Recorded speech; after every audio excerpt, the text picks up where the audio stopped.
How's it going, everyone, and welcome to a new series. This is on Empyrion Galactic Survival. I've been looking into this game for a little bit. It's a 3D open world space survival adventure game, so it nicks most of my criterias for a game I want to play. And if you like my Kenshi Let's Struggle series, or you've seen how I structure those videos, then you're most likely going to like this one, as I'm structuring it pretty much in the same way. So this is all just my first hour of gameplay cut down to like the best parts and highlights.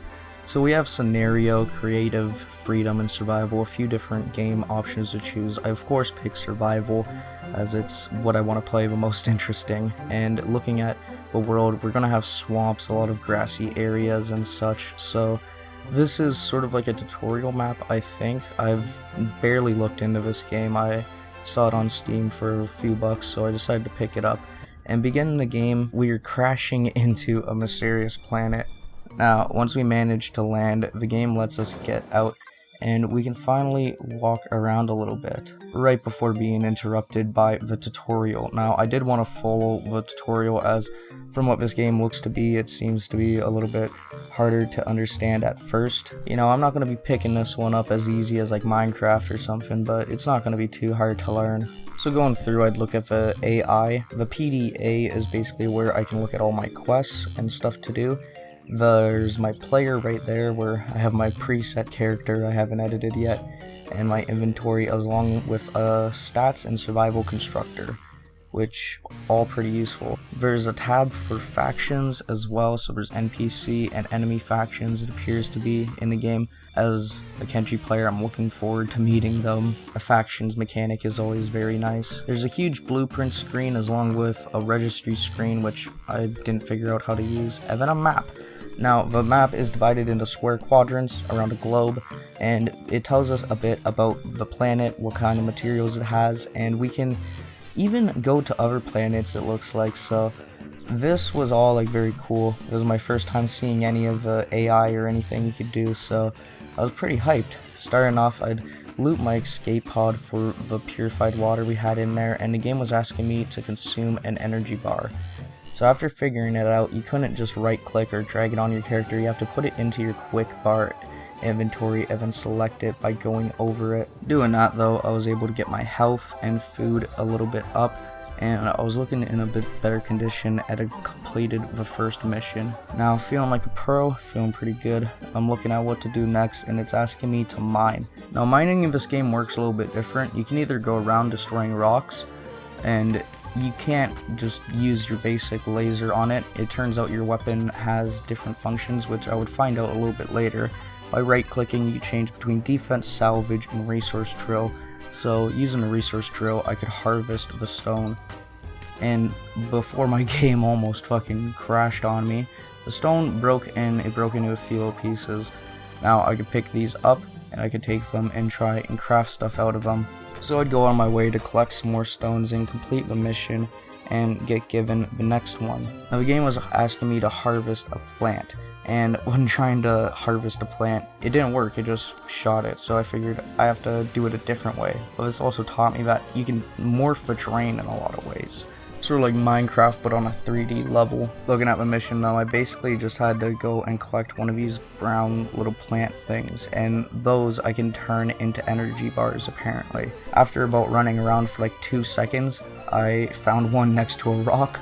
It was pretty convenient, so I was able to pick it up and then start crafting. Now I had to check my PDA log, and there's actually a bunch of tips in the game already like put into the game that you can read and look at, so I did that. And I was able to figure out more, including my survival constructor, which is where you craft different items. So doing that, I was able to craft my energy bar, and it would take a few seconds. Things in this game take a bit of time in real life to craft too long so far. Most I've seen is like 84 seconds. After this though, the game told us that they'd found a distress signal from a nearby location. Now looking at my map, there's 2 locations, one named Hongo and one named Spider Nest. Using my gamer brain, I was able to determine that the spider nest would be bad, as it was full of like red text and obviously a dangerous zone. Those spiders aren't that fucking friendly. So heading to Hongo, I didn't know really what to expect, and I came across these like little dinosaur looking creatures. I was very interested in them. I had to approach them carefully as I didn't know if they'd aggro me or attack me or not, but they wouldn't attack me, of course, so I was able to run alongside with them, having a little bit of fun with them. It was pretty cool seeing kind of creatures like this, and them not attacking me was kind of nice and give me a little bit of peace in this fucking weird world. I'd go on to collect a bunch of rocks and harvest some different plants along the way. That way I could get some materials, as I knew I needed to eat more and I'd probably be needing to craft eventually. But heading there, I found my first enemy, an alien insect, and I had no choice but to throw in defense mode and start to shoot it down. Now, alien insects aren't that smart, and I could take it down pretty easily, jumping all over its course, gloating about. And I harvested this one for some alien parts, as the mobs do drop some loot, which can range from like meat to alien parts, other stuff I've found. Killing the monsters was pretty fun. They're pretty fucking ugly, so I didn't feel bad for doing it, and it did seem like they were going to attack me, which is when I turned around and saw this thing. Now this thing looked like a true like dinosaur monster. It was like a monkey dinosaur crossbreed, a paragonlin. But it was only level 1 and it was really slow, so I was essentially able to just shoot it, jump around it, and go and take it from behind. Pause. What the fuck? What a victory it was, and it gave me quite a bit of meat, so I had a little bit of food, and along the way I saw a fucking tentacle monster with a bunch of gross flies around it. I have no idea what kind of world I'm on, but it appears to be some kind of hentai world, as this lake creature monster would come up and try and eat me in one go. I of course had to kill this thing as it was ugly as hell, but once we started fighting it, it tried to retreat, I think, or maybe it just fucking went brain dead, but it wasn't that smart at fighting. Looting it, it happened to have some milk and meat. I don't know if I'll be drinking the milk, but I mean, I guess it's a hentai world, so. Now we were finally approaching Hongo, and I was collecting the last few plants along the way, and this is where I found what we were going to. This was Hongo, this abandoned, ruined looking shack almost, that appeared to be closed, or I didn't even know how to get in it. It was so confusing looking at it. So I broke into the wall on the right side, and that's when I found there was a door in front that I could have just went through. But you know, on the bright side, at least we got 2 doors now, so that's not too bad. There's also a bunch of storage containers with a lot of different materials that would help us throughout the tutorial and everything, so I picked those all up and put them in my inventory. There's also 2 bunk beds and a pretty nice view of the lake, and this would make a pretty decent, like, at least a little base camp. Not really a base, but just somewhere to hang out for a bit. Now the game wanted me to research portable constructor, and the game has a tech tree, so you get levels up from killing mobs and doing other stuff, and then you can get different tech, and with that I was able to construct my portable constructor. Now it'd take 84 seconds though, so I took some time to walk around and explore, and I almost drowned to death as I didn't figure out how to swim yet. I do later on, but for quite a bit of time I was not able to swim. Placing the portable constructor in my inventory let me see what the building was sort of like, and it's pretty nice, you know, just a standard clipping system, and that way I was able to put it on the ground pretty easily, pretty immersively, and I completed the first chapter of a tutorial. Then that started the second part. Now the second part seems lit. We have to craft a motorbike, and the motorbike looks pretty damn nice, and it'd be able to let us zip around on land a lot faster. So I had to go out and collect a bunch of iron first, as that was one of the materials that I needed the most. So going across the lake, I would run across the bottom of the water like B01 from Kenshi, and then dig into the ground. Now, the game's digging system isn't too hard to figure out. You just sort of have to dig at an angle. It's sort of like Minecraft, but it's not as block based, so it's very easy to get lost in these caves. I was able to mine myself out though and make a little path to get back out once I had grabbed enough iron. And doing this, you do get quite a bit of materials, it seems, from each deposit. At least for starting out right now, I had plenty, and I was able to enjoy the nice view that the game was giving me. Now heading into water, my screen went all red and I was starting to drown to death. This was pretty terrifying, as I didn't want to die yet. I hadn't even crafted my motorbike, but we made it back and we were able to start.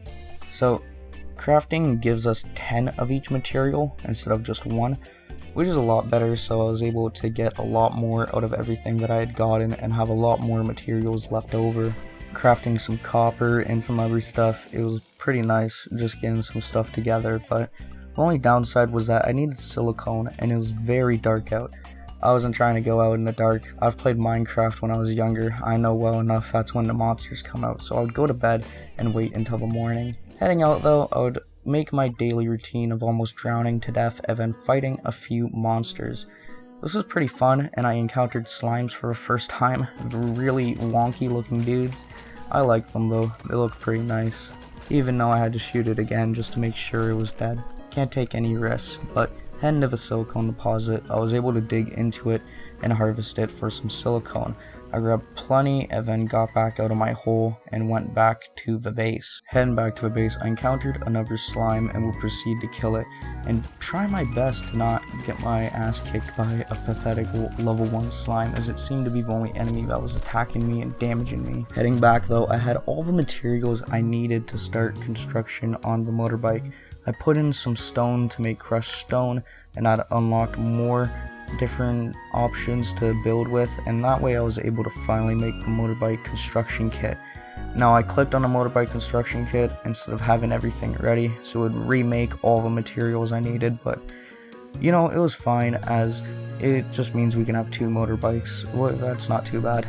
Now it had been a day since I've eaten though, and I was starting to starve, so I ate a piece of raw meat and of course got indigestion, to what surprise. Now I don't know what this does yet in game, but I can only guess it's negative. I found out how to go and select the motorbike in the menu and went to build it, as we had the construction kit ready, just not the actual motorbike. During that time though, I'd go around to collect some plants, try and make some food to survive a little bit longer. The motorbike was ready though, and plopping it into my inventory, I was able to put it on the ground really easily, get on it, and start ripping around. Now, of course, immediately I would drive this thing and overestimate the handling and start going too fast and crash it into the fucking lake. So I had to go in and force my guy to drown, but this time we were swimming, and I was like, what the fuck? Now it turns out because of my hotbar, I didn't have anything in my hand. It didn't weigh me down, so I had to go into my gun, that way I can walk on the surface of the water, pick up my motorcycle, and then get out.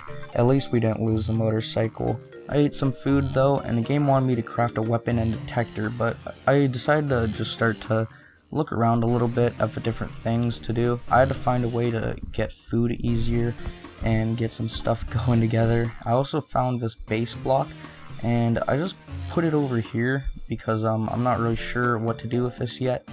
I knew that after this play session, I'm gonna go and look at some gameplay or some tips and stuff and figure out more about how to maneuver and get around this game.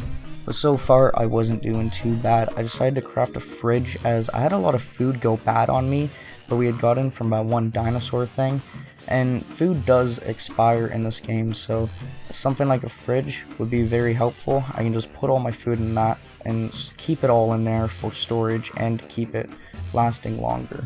It was pretty easy to put it inside of a pre-made base as well, plopping it right next to the bed. I wouldn't end it there though. I wanted to go check out this small wreckage that had been teasing me on my minimap for this entire time, and going over to it, it appeared to be some kind of rocket that had crashed maybe. Now, I couldn't really just see what exactly I wanted to get from this, but I broke into it and saw that it did have a cargo chest with 2 computers in it. Not too bad for some beginner loot. And with that, I'd explore a little bit of this little island, taking out some wildlife and checking out the ship as much as I could before heading back to my base. With that though, I was very hungry and I was starting to get very damaged, so I figured I want to take some time and wrap up this session, go and look at some guides or something on how to play this game a bit more efficiently. But for my first hour, I enjoyed it quite a bit. I think it's not too hard to learn. You can probably figure it out and follow along pretty easily. But I hope you guys all liked this video. If you did, make sure you leave a like and a comment on it and let me know what you're looking forward to for this series. This game also has multiplayer, so if I do still play this game in a few months, then I might even, start playing multiplayer and stuff. But for now, I want to do my solo adventure. But hope you guys have a good one, and peace.